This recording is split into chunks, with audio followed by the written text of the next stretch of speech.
श्रीपार्वती उवाच कैलासशिखरे रम्ये गौरी पृच्छति शङ्करम् ब्रह्माण्डखिलनाथस्त्वं सृष्टिसंहारकरकः त्वम् एव पूज्यसे लोके ब्रह्मा विष्णुसुरादिभिः नित्यं पाठसि देवेश कस्या स्तोत्रं महेश्वरा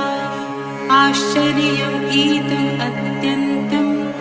जयते मम शङ्करा तत्प्रणेषामः प्राज्ञा संशयं चिन्त्य शङ्करा श्रीमहादेव उवाच धन्यसि कृतपुण्यसि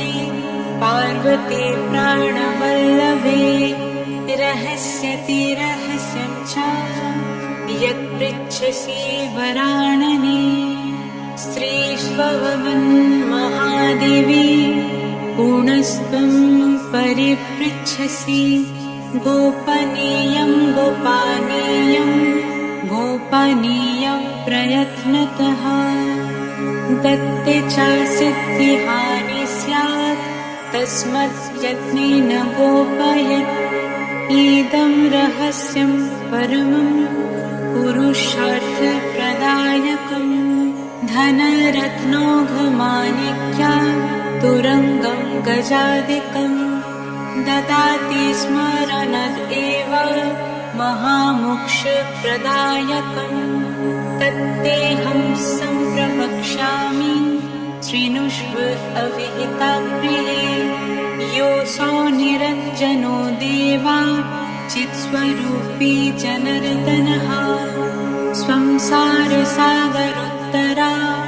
कारणाय सदा नृणं श्रीरङ्गदिकरूपेण त्रैलोक्यं व्याप्यतेषु हति ततो लोकमहामुधा विष्णुभक्तिविवर्जितः निश्चयं नाहि गच्छन्ति पुनर्नारायणो हरिः मुरलीवादनाधारी राधायै प्रीतिम् आवहन् अंशं सेव्य समुन्मील्य पूर्णरूपा कलायुतः श्रीकृष्णचन्द्र भगवान् नन्दगोपावरुध्यतः धारिणी रूपिणी माता यशोदानन्ददायिनी दिव्यं प्रयाचितो नाथो देवक्यं वासुदेवतः ब्रह्मणा व्याथितो देवो देवैरपि सुरेश्वरी जातो वयं मुकुन्दोऽपि मुरलीवेदरुचिकः तया सर्धावकौ कत्वा तातो जातो महीतले स्वं सार सर्वस्वं श्यामलं महत् उज्ज्वलम् एतज्ज्योतिरहं वैद्या चिन्तायामि सनातनम् गौरतेजो विनायस्तु श्यामतेजः समर्चयेत् जपेद्वन्द्यायते वापि सा भवेत् पातकी शिवे सा ब्रह्मः सुरपि च स्वर्णास्ते च पञ्चमः इतैर्दोषैर्विलिपिता तेजो वेदन्महेश्वरी तस्मात् ज्योतिरवुद्वेधा राधा माधवरूपकम् तस्मात् इदं महादेवी गोपलेनैव भासितम् दुर्वासो मुनिर्मोही कार्तिक्यं रसमण्डले ततः पृष्ठावाति राधा सन्देहं वेदम् आत्मनः निरञ्जनसमुत्पन्नं मायातीतं जगन्मयी श्रीकृष्णेन ततः प्रोक्तं राधायै नरादय च ततो नरा ततः सर्वा विरलवैष्णवस्ततः कलौ जनन्ति देवेशी गोपनीयरूपिणी शठया कृपणा यथा दाम्भिकया सुरेश्वरी ब्रह्महत्यम् अवप्नोति तस्मद्यत्नेन गोपयत्। ॐ अस्य श्रीगोपालसहस्रनामस्तोत्र महामन्त्रस्य श्रीनारद ऋषिः अनुष्टुप् छन्दः। श्रीगोपालो देवता कामविजं मायाशक्तिः चन्द्रः कीलकम्। श्रीकृष्णचन्द्रभक्तिरूपफलप्राप्तये श्रीगोपालसहस्रनामस्तोत्रजपे विनियोगः। अथवा ॐ ऐं क्लीं विजं श्रीं ह्रीं शक्तिः श्रीवृन्दावननिवासः कीलकम्। श्रीराधाप्रियं परं ब्रह्मेति मन्त्रः। धर्मादिचतुर्विधा पुरुषार्थसिद्ध्यार्थे जपे विनियोगः। ॐ क्लं अनुकुष्ठाभ्यं नमः। ॐ क्लीं तर्जनीभ्यं नमः। ॐ क्लूं माध्यमाभ्यं नमः। ॐ क्लीं अनामिकाभ्यं नमः। ॐ क्लौं कनिष्ठिकाभ्यं नमः। ॐ क्लः करतलकरावृषोभ्यं नमः। ॐ क्लीं हृदयाय नमः। ॐ क्लीं शिरसे स्वाहा। ॐ क्लूं शिखायै वसट्। ॐ क्लीं कवचाय हुं। ॐ क्लौं नेत्रत्रयाय वसट्। ॐ क्लः अस्त्रया फट्। क्लीं अङ्गुष्ठाभ्यं नमः। कृष्णाय तर्जनीभ्यं नमः। गोविन्दाय मध्यमाभ्यं नमः। गोपीजना अनामिकाभ्यं नमः। वल्लभाय कनिष्ठिकाभ्यं नमः। स्वाहा करतलाकरपृष्ठाभ्यं नमः। इति करान्यासः। क्लीं हृदयाय नमः। कृष्णाय शिरसे स्वाहा। गोविन्दाय शिखायै वसट्। गोपीजनकावचाय हुं। वल्लभाय नेत्रत्रयाय वौषट्। स्वाहा अस्त्रया फट्। इति हृदयादिन्यासः। अथ ध्यानम्। ॐ कस्तूरितिलकं ललाटपटले वक्षस्थले कौष्ठवं नासाग्रे वरामौक्तिकं करातले वेणुन्तरे कङ्कणम् सर्वाङ्गे हरिचन्दनं सुललितं कण्ठे च मुक्तबली गोपाश्री परिवेष्टितो विजयते गोपालचूडामणिः। पुल्लिन्दिवरकान्तिम् इन्दुवदनं बर्हावतं सप्रियं श्रीवत्सङ्कम् उदारकौष्ठवधरं पीताम्बरं सुन्दरम् गोपीनं नयनोत्पालरुचितातनुं गोपासङ्घवृतं गोविन्दं कलावेणुवदनपरं दिव्याङ्गभूषं भजे। अथ श्रीगोपाल सहस्रनामस्तोत्रः प्रारम्भः। ॐ क्लीं देवः कामदेवः कामबीजशिरोमणिः श्रीगोपालो महीपालो सर्ववेदान्तपरगः धारणीपालको धन्यः पुण्डरीकाः सनातनः गोपतिर्भूपतिः शस्ता प्रहर्ता विश्वतोमुखः आदिकर्ता महाकर्ता महाकलः प्रतापवन् जगज्जीवो जगद्धाता जगद्भर्ता जगद्वसुः मत्स्यो भीमाः कुहभर्ता हर्ता वराहमूर्तिमान् नारायणो ऋषिकेशो गोविन्दो गरुडाध्वजा गोकुलेन्द्रो महाचन्द्रः सर्वरिप्रियकरकः कमलामुखलोलक्षः पुण्डरीकाशुभावहः दुर्वशाः कपिलो भौमः सिन्धुसागरसङ्गमः गोविन्दो गोपतिर्गोत्रः कालिन्दीप्रेमपुरतः गोपस्वामी गोकुलेन्द्रो गोवर्धनावराप्रदः नन्दादिगोकुलात्राता दाता दरिद्रवैजनः सर्वमङ्गलदात च सर्वकामप्रदायकः आदिकर्ता महीवर्ता सर्वसागरसिन्धुजः गजासमी गजोद्धारी कामिकामाकलानिधिः कलङ्कारहितचन्द्रो बिम्बश्यो बिम्बसत्यमः मालाकरः कृपाकरः कोकिलस्वरभूषणः रमो नीलाम्बरो देवो हालिदुर्दाममर्दनः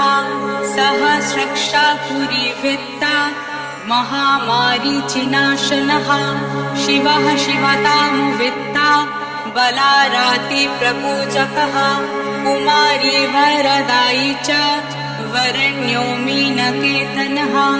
नरो नारायणो धीरो राधापतिरुदारधिः श्रीपतिः श्रीनिधिः श्रीमान् मापतिः पतिरजः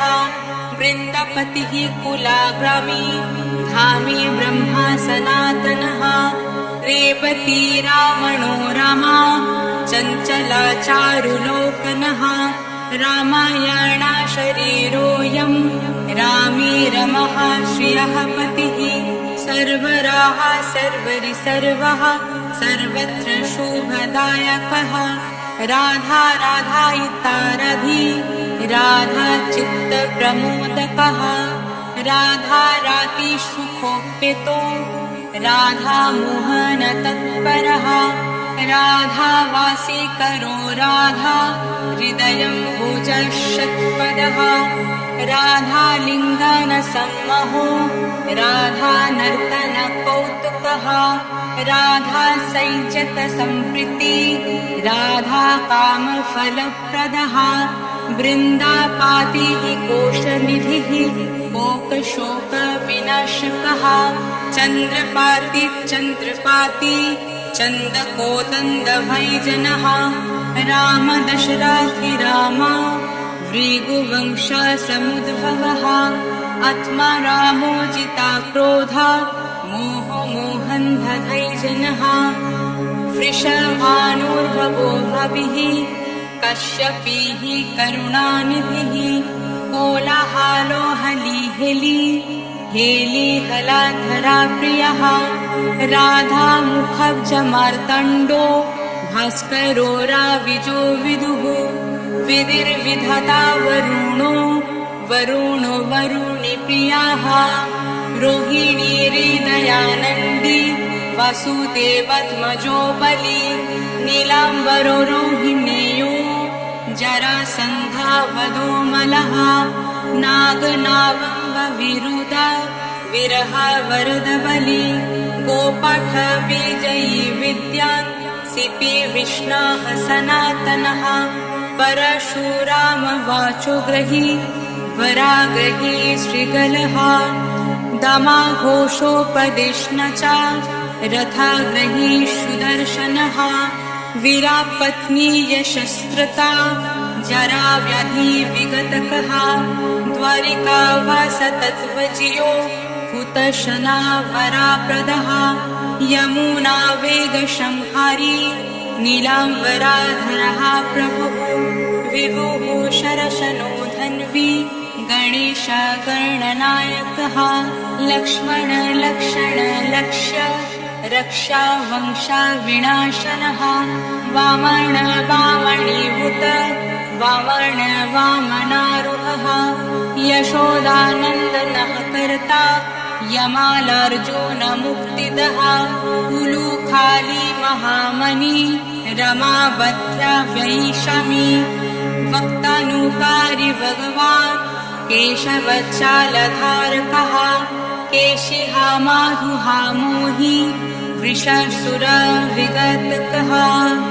अघासुराविणशी च पूताना मोक्षदायकः कुब्जा विनोदि भगवान् कांसा मृत्योर्महामखी अश्वमेधो वजापेय गोमेधानारमेधवः कण्डर्पकोटिलावण्या चन्द्रकोटिसुशीतलः रविकोटिप्रतीकश वायुकोटिमहाबलः ब्रह्मा ब्रह्माण्डकर्ता च कमलावञ्चिताप्रदः कमले कमलक्ष च कमलामुखलोलुपः कमलाव्रतधारी च कमलावः पुरन्दरः सौभाग्यधिकचित्तोऽयं महामयी महोद्गतः तराकारिः सुरात्राता मरीचक्षोभकराकः विश्वामित्रप्रियादन्त रामाराजीवलोचनः लङ्कादीपकुलाध्वंसी विदीशनावराप्रदः सीतानन्दाकरो राम वीरावारिधिबन्धनः खरादूषणसंहारी सकेतपुरवासनः चन्द्रवालीपतिः कुलः केशिकंशावदामरः माधव माधुहा माध्वी माध्विको माध्विभिभुः मुञ्चतविगः मणो धेनुकरीधरध्वजः वंशीवतविहरि च गोवर्धनवनश्रयः तथा तलावणोद्दिशि वन्दिरवनशङ्खः त्रिनावर्ता कथाकारी वृषभानुसुतपतिः राधाप्राणसमो राधा वदानब्जा मधुव्रतः गोपीरञ्जनदैवजियो लीलाकमलपूजितः क्रीडाकमलसन्दोहा गोपिका प्रीतिरञ्जनः रञ्जको रञ्जनो रङ्ग रङ्गिरङ्गामहीरुहः कमः कामारिभक्तोऽयं पुराणपुरुषः कविः नारददेवलविम बलो बलामुखम्बुजः अम्बुज ब्रह्मशक्षि च योगी दत्तावरो मुनिः ऋषभः पार्वतग्राम नदीपवनावल्लभः पद्मानभः सुराज्येष्ठ ब्रह्मरुद्रविभूषितः गणानन्त्रणकर्ता च गणेशो ग्रहिलोग्रहिः गणाश्रयो गणध्यक्षः त्रीणीकृता जगत्त्रयः यदावेन्द्रद्वाराकेन्द्र मथुरवल्लभधूरी भ्रमरः कुन्तली कुन्ती सुता रक्षी महामखी यमुनवरादता च कश्यपस्य वराप्रदः शङ्खचूडावदोत्तामा गोपीरक्षणतत्परः पञ्चजन्यकरो रामी श्रीरामी वनजयः फाल्गुनः फाल्गुनसखा वीरधवाधकरकः रुक्मिणी प्राणनाथस्य च सत्यभामा प्रियङ्करः कल्पवृक्षो महावृक्षो दानवृक्षो महाफलः अङ्कुशो सुरो वामो वमाको प्रमको हरिः सरला शश्वतो वीरो यादो वंशी शिवत्मकः प्रद्युम्नो बलकर्ता च प्रहर्ता दैत्यः प्रभुः महाधनो महावीरो वनमाला विभूषणः तुलसीदाम शोभाध्यो जलन्धर विनाशनः शूरः सूर्यो मृकन्दा च भास्करो विश्वपूजितः रवितमः वह्नि च वादवो वादवनलः दैत्यदर्प विनशि च गरुडो गरुडाग्रजः गोपीनाथो माहीनाथो वृन्दानाथो वरुधः प्रपञ्चे पञ्चरूपचा लता गुल्मा च गोपतिः गङ्गा च यमुना रूपो गोदावरी तथा कावेरी नर्मदा तापी गण्डकी सरयू तथा राजसा तमसः सत्त्वी सर्वङ्गी सर्वलोचनः सुधामयो मृतामयो योगिनी वल्लभा शिवः बुद्धो बुद्धिमातं शिशुः विष्णुर्जिष्णुः सचिपतिः वंशी वंशाधरो लोको विलोकमोहनाशनः रवारवी रवो रावो बलो बलावलहकः शिवो रुद्रो नलो नीलो लङ्गुलिलङ्गलश्रयः परदः पवनो हंसो हंसरुध जगत्पतिः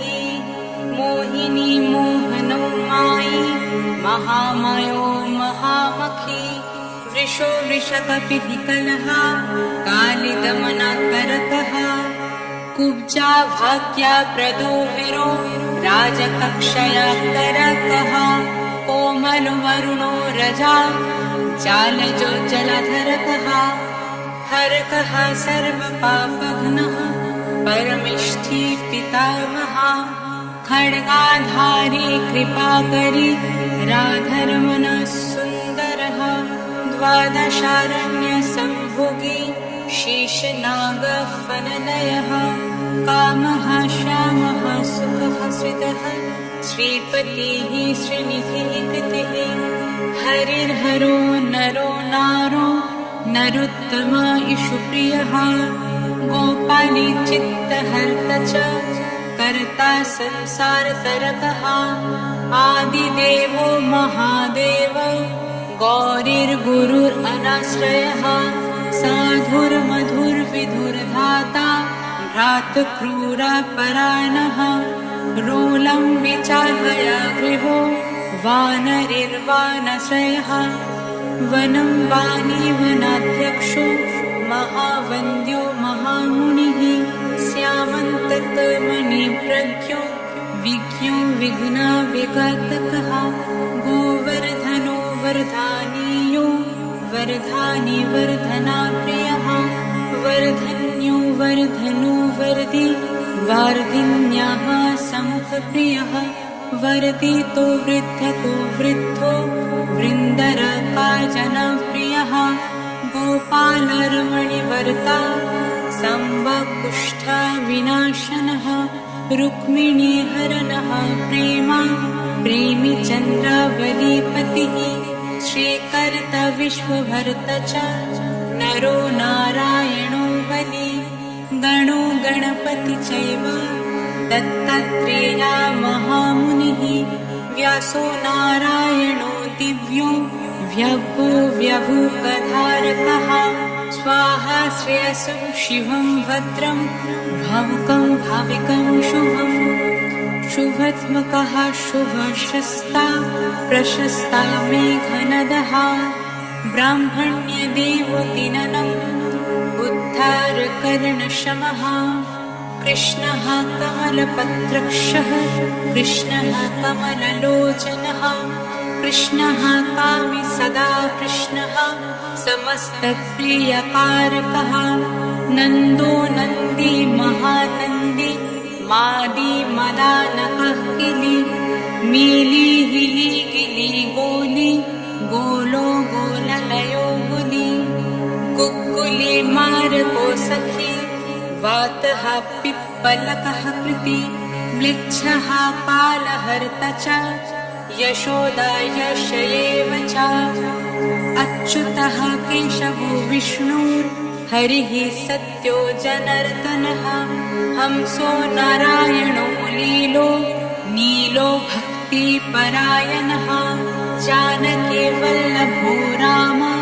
वीरव विघ्ननाशनः सहस्रं शूर्महावाणो वीरबाहुर्महोदधिः समुद्रब्धिरकूपरः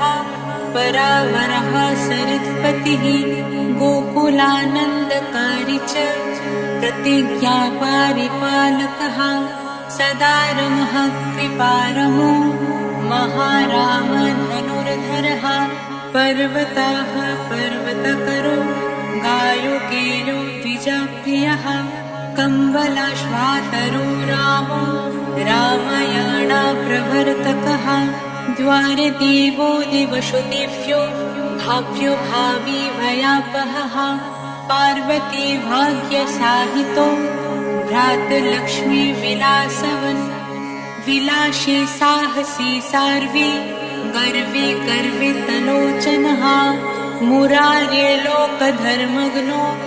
जीवनो जीवनन्ततः यामो यामादिर्यामानो यामि यामा विधायकः वंशुली पंशुली पांशुः पाण्डुरर्जुनवल्लभः ललिता चन्द्रिका माली माली मलम्बुजाश्रयः अम्बुजाक्षो महायक्षो दक्षचिन्तामणिः प्रभुः मणिर्दीनामणि चैव केदारो बादरे श्रयः बादरे वनसम्प्रीतो व्यासः सत्यवतीसुतः आमरारी निहन्त च सुधा सिन्धुर्विधुदयः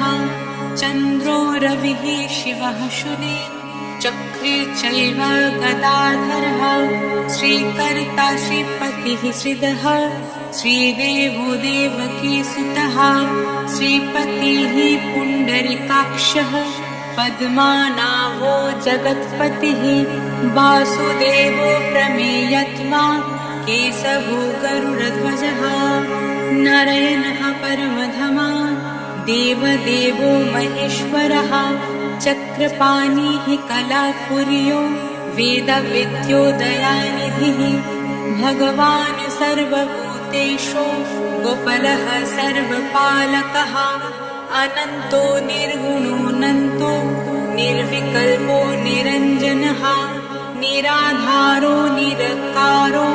निराभासो निराश्रयः पुरुषाः प्रणवतितो मुकुन्दाः परमेश्वरः शरणागतः सर्वभौमो वैकुण्ठभक्तवत्सलः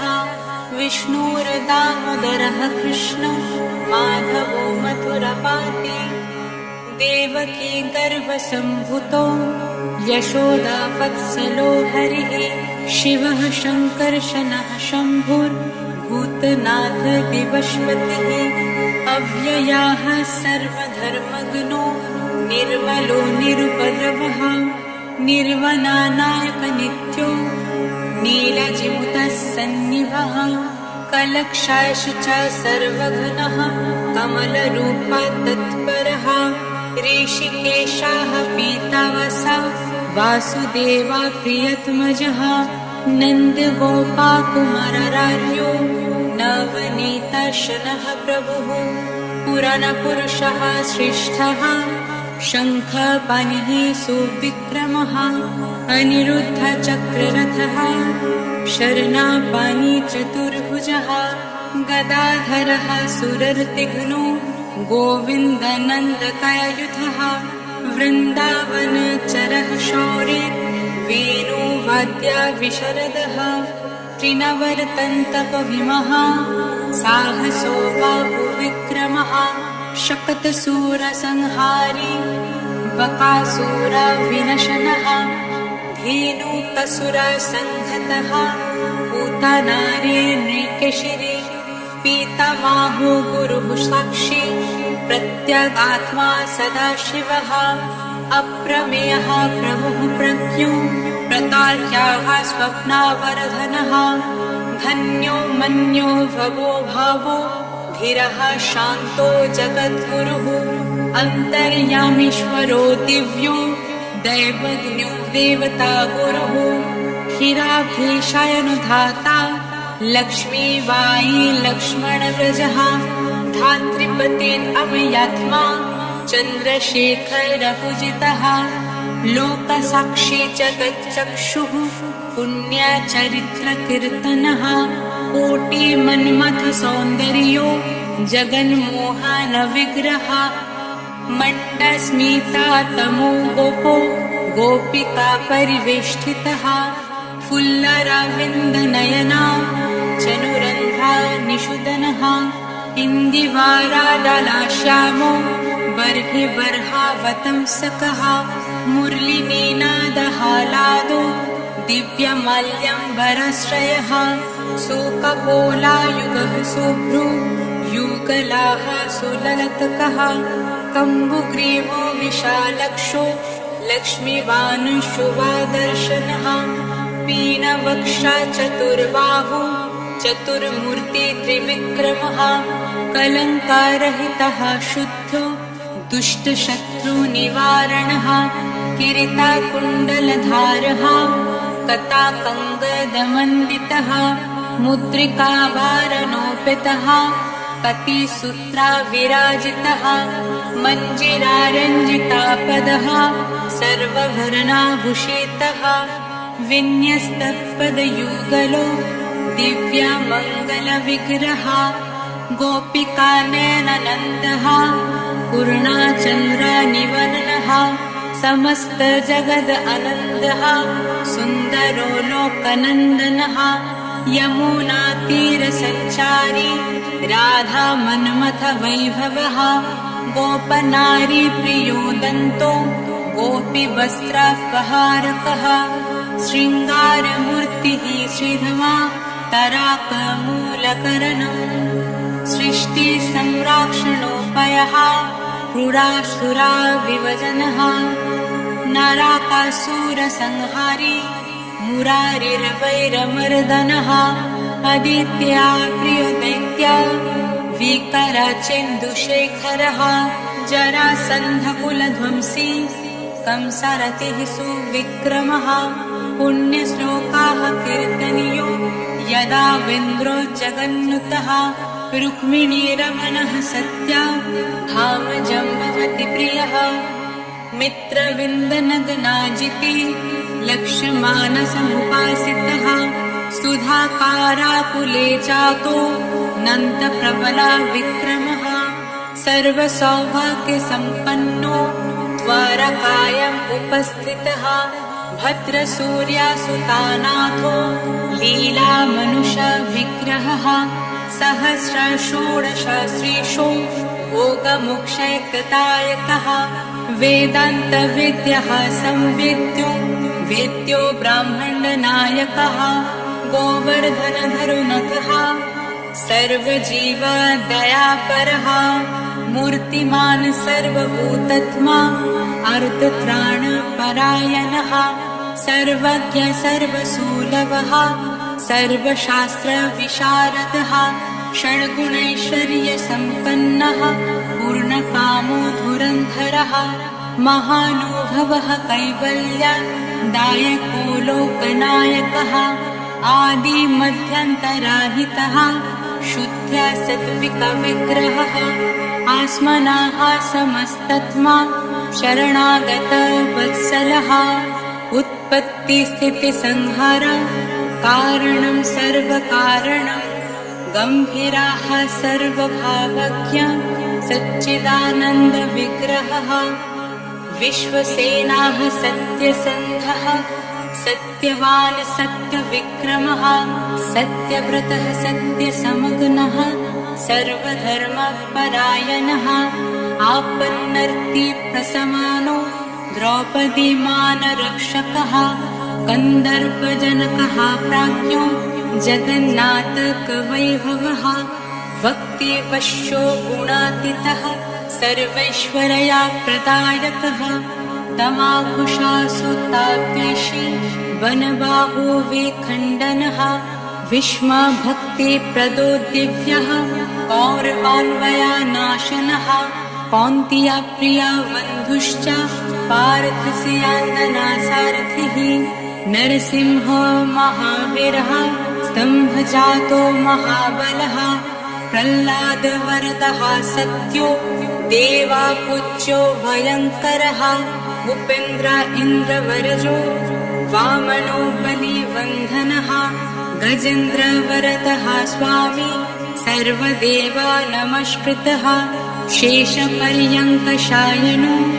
वैनतया रथो जयी अव्याहता बलेश्वर्या सम्पन्नः पूर्णा मनसः योगेश्वरेश्वरः साक्षी क्षेत्रज्ञो ज्ञानदायकः योगेरित्पङ्कजवासो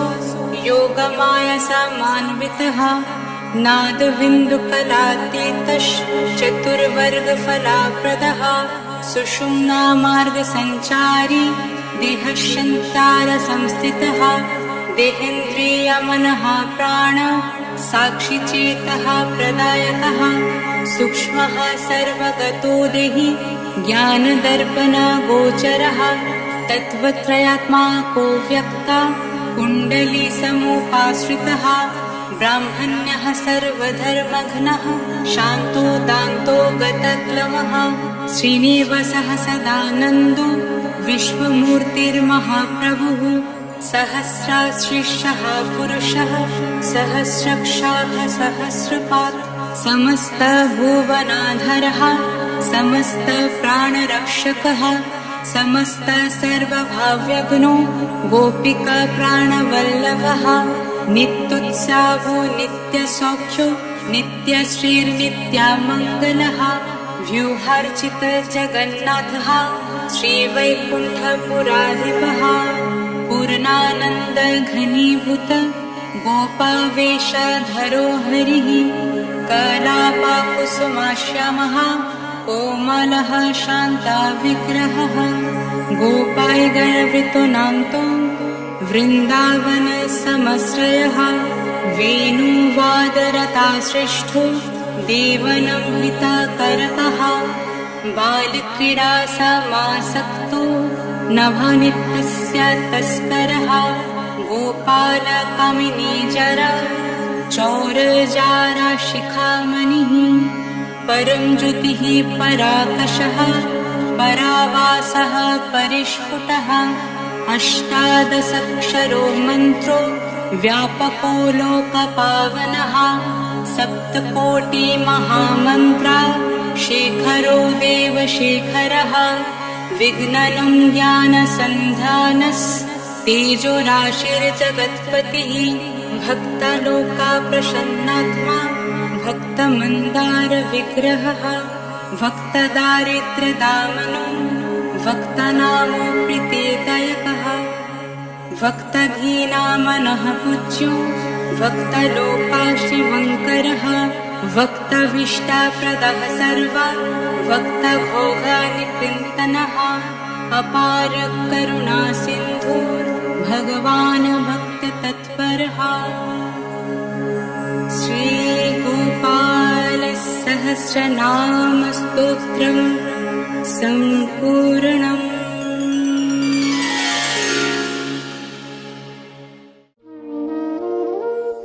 For more bhajans, aartis, mantras, kirtans and meditation videos, subscribe to Spiritual Mantra, your destination for everything spiritual from India.